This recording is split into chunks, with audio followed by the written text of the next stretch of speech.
মাননীয় মেয়র ফিরহাদ হাকিম তিনি আমাদের দলনেত্রী মমতা বন্দ্যোপাধ্যায়কে অনুরোধ করেছেন একাধিকবার যে যেহেতু কর্পোরেশন কার্যত ডিফাঙ্ক, রাজ্য সরকার নির্বাচিত বোর্ডকে কাজ করতে দিচ্ছে না, কমিশনারকে দিয়ে আমলাতান্ত্রিকভাবে কাজ করাচ্ছে, ফলে তিনি অসম্মানিতও বোধ করছেন।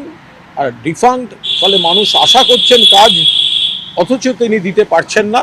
সেই জায়গায় সম্মানজনক নিষ্কৃতি চান, তিনি ইস্তফা দেওয়ার অনুমতি চেয়েছিলেন। তো শেষ পর্যন্ত মাননীয় দলনেত্রী মমতা বন্দ্যোপাধ্যায় তিনি ফিরহাদ হাকিম মাননীয় মেয়রকে বলেছিলেন এই যে যুক্তিটা অর্থাৎ ডিফাঙ্কড হয়ে আছে, সেই কারণে একটা সম্মানজনক নিষ্কৃতি, তিনি শেষ পর্যন্ত ইস্তফার অনুমতি দেন। বাকিটা মেয়র সাহেবের সিদ্ধান্ত। আমি না সত্যি আজকে আপনি কাটলেন, তখন আপনি আজকে কাটলেন, আমি আর পারছি না, প্লিজ আমার এইরকম হবে এই বয়সে ভাবিনি আমি।